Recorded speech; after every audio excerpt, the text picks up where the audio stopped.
Hello! Hello! Welcome to Raw Reaction. Tonight we're taking a look at Horror of Dracula from 1958. Dun, dun, dun. Also known within the UK as simply Dracula, but to avoid confusion with the old one from 1931 they had to change it, so that's understandable. Yeah.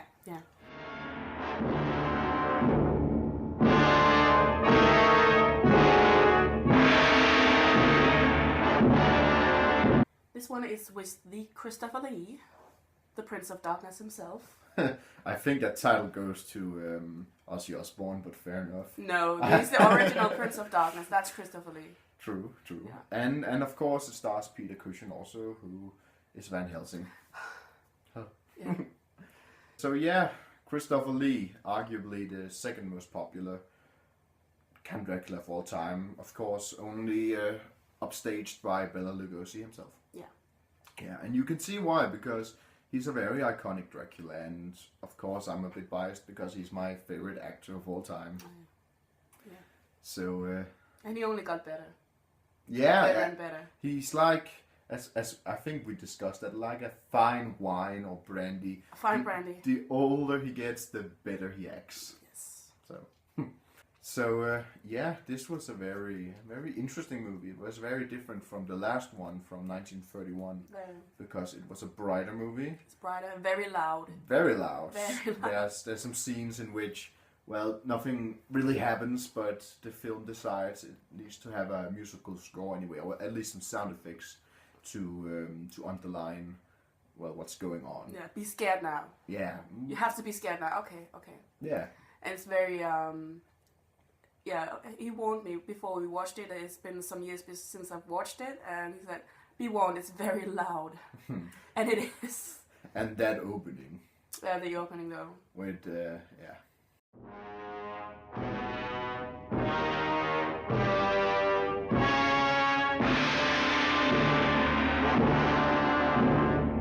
The coffin and the blood. Blood. The fakest blood you'll ever see. No, that was real blood, for sure. Oh, definitely. Yeah. Blood just looked different in the 50s, so it was blood.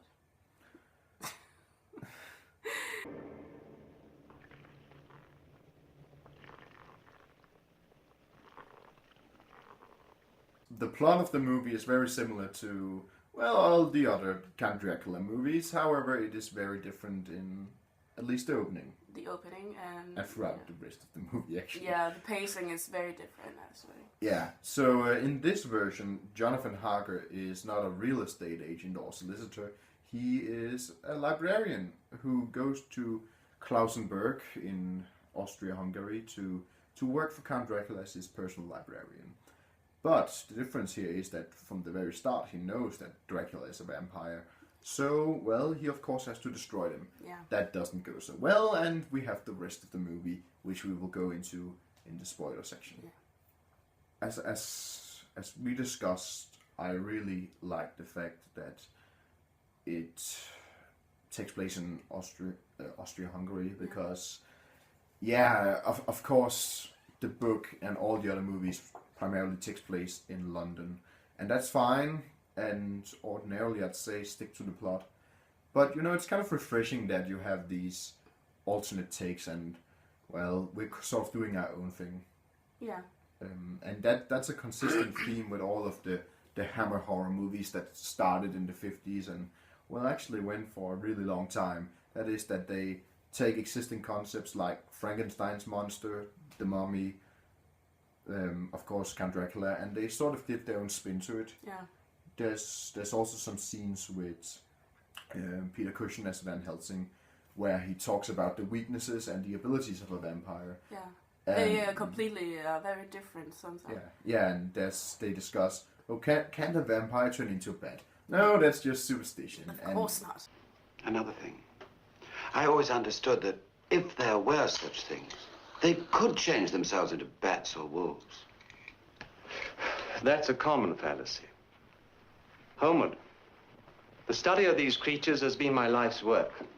I've carried out research with some of the greatest authorities in Europe, and yet we've only just scratched the surface.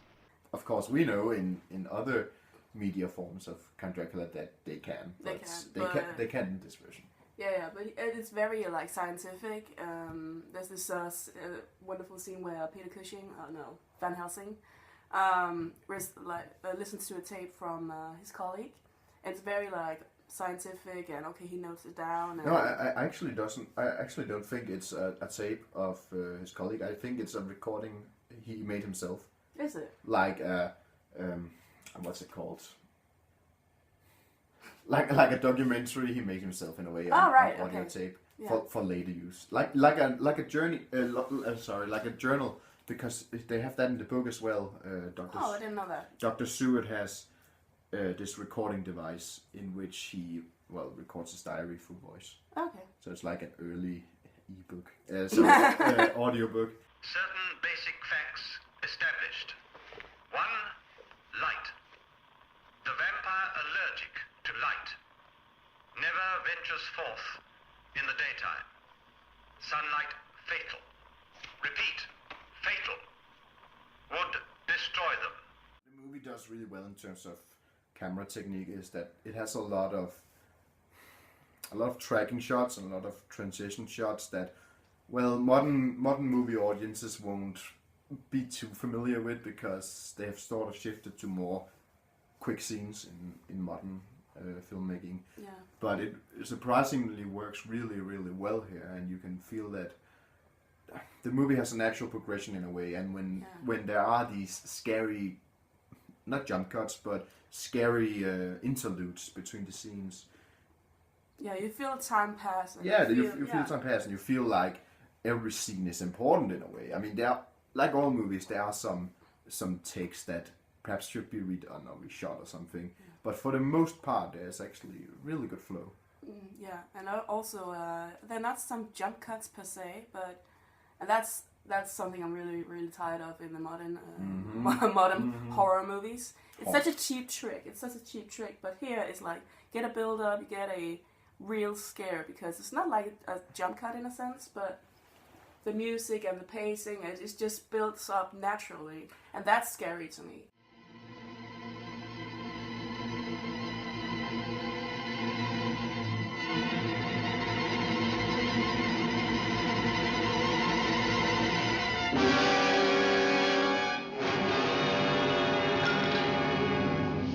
Yeah, it's a very atmospherical, scary movie. Yeah, and of course the music. It's we have this score now. It's a kind of dun dun dun dun dun dun. Really like, okay, dun, be scared now. Okay, dun, I am dun. scared.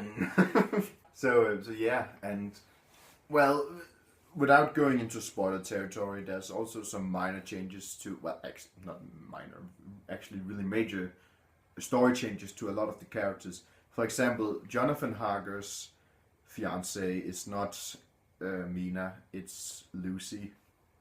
And Lucy is the brother of Arthur. And in the book, Arthur was Lucy's, one of her suitors. Right. And in the book, Mina, who is Jonathan's husband, is engaged to Arthur while they are married. So it's like, what the hell happened? Yeah, why did they decide to go through that? I don't know. I mean, we talked about earlier, okay, they want to do their own thing, but come on, that's just, why? Yeah, actually why. They could have left it, I think. But, oh well, it works. It works. If you don't have any expectations or any, if you haven't read the book, you don't notice. It doesn't disturb the movie, I think. No, not at all. No. I told you that light would go off. Another thing that we actually have to talk about is the special effects, because in this film, when vampires or the undead or any creatures of evil, not evil, evil, symbolizing the power of good over evil. Since the death of Jonathan Harker, Count Dracula, the propagator of this unspeakable evil, has disappeared. Well, when they are touched by holy objects like crucifixes, they get burned. For example, there's this really well done makeup. Yeah, that was the first thing we both noticed. Like, wow, okay, yeah, that looks so cool. Like, it looks real. When Lucy has a crucifix cross pressed to to her forehead, it burns into her skin and it actually looks real. Yeah, you can see the burn marks and you can see like the naked flesh and everything.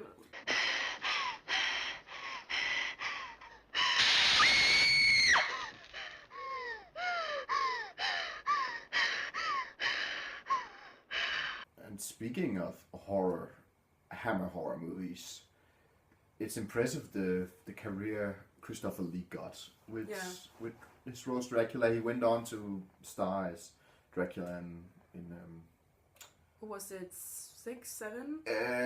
well, in total he stars as Dracula in 8 movies, but 7 of them are Hammers. Yeah. So you can really feel that it was. He got an amazing career in horror Yeah. in general because Christopher Lee is like this very imposing figure. He's like over 2 meters tall. And has extremely long legs. He's huge, and also at one point he runs up the stairs. He has to like take 3 steps. He's up the stairs. Yeah. Then you see Peter Cushing afterwards, and he has to like run up in really small steps. Yeah.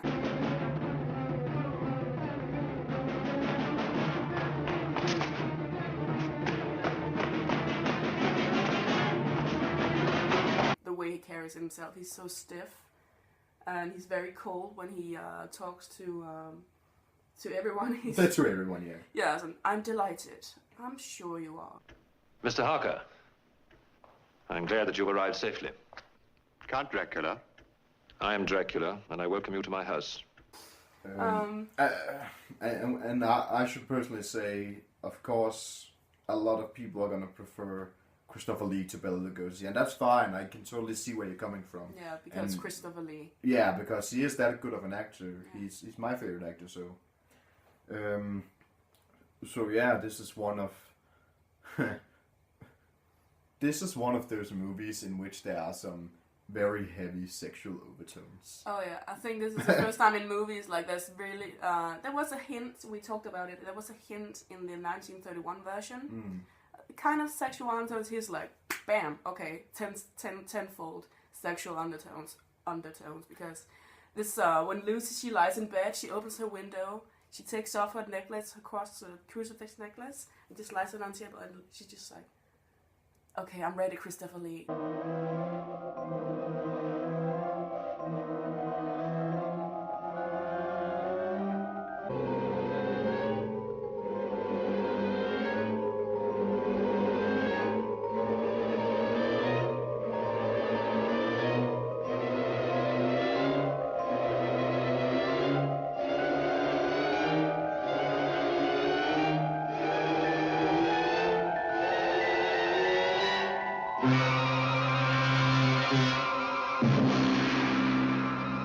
Imagine in the 50s, that would have been like very most unorthodox, and it's very they don't try to hide how sexual it is.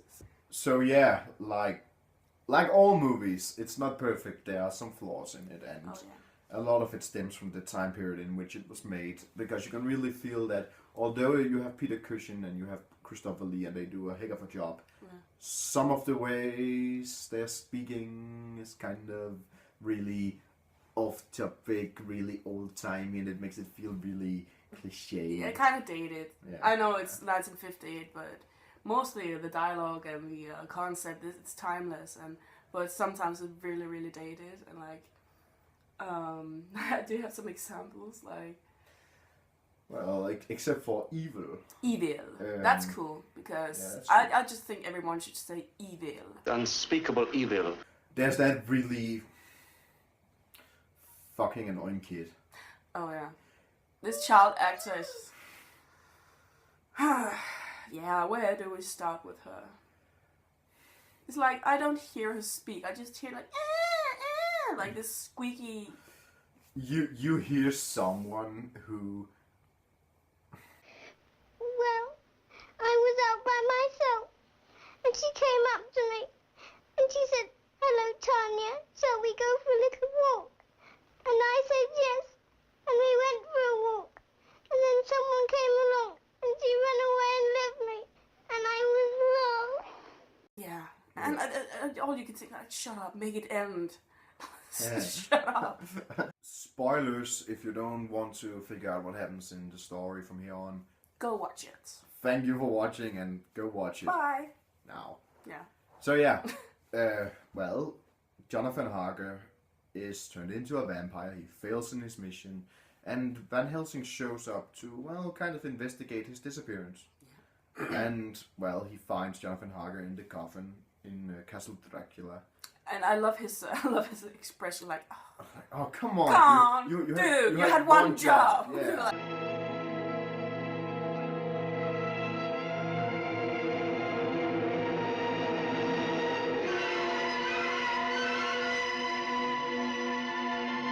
So from Castle Dracula, Van Helsing travels to Klausenberg.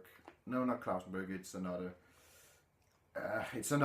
Austro-Hungarian town that is probably fictional. I don't know, but I can't remember its name. He goes to tell of Jonathan's death to his fiancée Lucy, as well as her brother Arthur and Arthur's wife Mina. Again, totally switched up. Yeah. And they don't really welcome him. No, I wouldn't either. And oh well. And he don't, of course, he wants to spare them the exact circumstances of his death, which is driving a stake through his heart because he is a vampire now. And naturally, they get a bit suspicious. And okay, since you came, nothing has been the same, and everything is just, yeah. Yeah, and it turns out that that Lucy has been sick for a while, and of course, it turns out that it's because of Dracula. He's been visiting her at night. So yeah. Lucy dies. Lucy dies and is turned into one of the undead by Count Dracula. Because that's Count Dracula's revenge for killing his other bride. Yeah, by Jonathan. So it's kind of balanced. It's kind of fair, I think. Yeah. But yeah, Van Helsing obviously destroys her and convinces Arthur that, well, shit, these vampires are real. And, well, they kind of go on this quest to destroy Count Dracula. But before they can manage that, it turns out that Mina has been turned as well, and she has actually transported the coffin of Count Dracula into their very own basement. Of course, Count Dracula goes on to influence her. He tries to take her back to his castle and convert her to one of the undead. And, of course, the heroes arrive in the nick of time. There's this glorious battle within Castle Dracula. This is not this battle of wits between Dracula and Van Helsing. This is like pure action. This is action, really good action. And I love the scene where spoilers again, where he doesn't it's his final confrontation. It's not like a dialogue. It's just like, okay, I have to kill this dude, and he just throws himself at the curtains. I'm like, and the practical effects. Oh yeah. Yeah. When Dracula dies.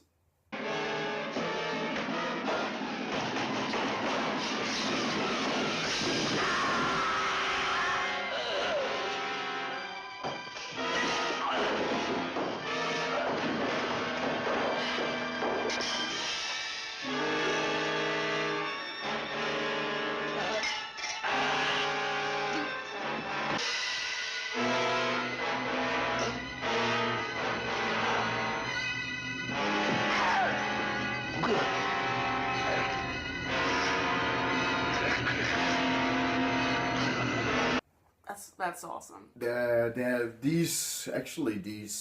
was a lot of controversy with these effects when they came out. In Castle Dracula, when Count Dracula dies, that death scene of his was actually hotly discussed at the time of release, and you can sort of see why, because these effects are really amazing and it's really very graphic. Very graphic, and I imagine in 50 that would have been like. Yeah, and a lot of it had to be cut, so really? It would be really interesting to see what happened to these missing shots. But in the way the shot here, it kind of works. You don't feel like anything has been left out. No.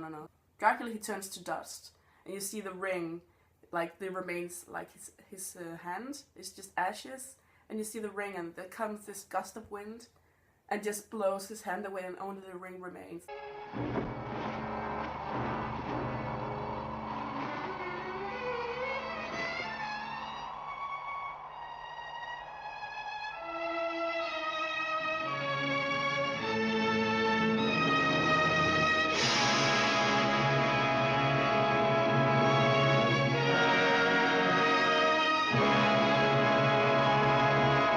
so cool. And That was really well shot, though. And it is an effective cliffhanger as well, because obviously it builds up to a lot of sequels because, well, his ring remains. Perhaps there's hope for resurrection. I would hope so, because they go on to make like 6 other movies with him. So Exactly. as you say, you can't really compare to the 31 version because they're very two different styles. This is made when music has been integrated properly into movies. It has very light scenes, which allows you to see a lot of the details, which has its own pros and cons. It's very colorful. I was expecting it's not as dark actually. I don't know if the other one is in black and white, but here's like so many colors. It's so bright at times. Most of the time it's very bright. Yeah. So yeah, we both recommend this movie wholeheartedly. Yep. Go watch it. Go watch it. It's super awesome. And next Dracula movie we're watching together is also a really good movie, but in its own way. And that is Bram Stoker's Dracula, directed by Francis Ford Coppola, of course known for The Godfather. Oh yeah. And it stars Keanu Reeves. Yay! so yeah. Yeah, I haven't watched that, so that will be interesting. You haven't? No. Oh my god, this one. No, I'm in for a treat though. You are. Awesome. And yeah, I think that the final thing to say is thank you for joining us here in Raw Reaction. Of course, we will see you next time.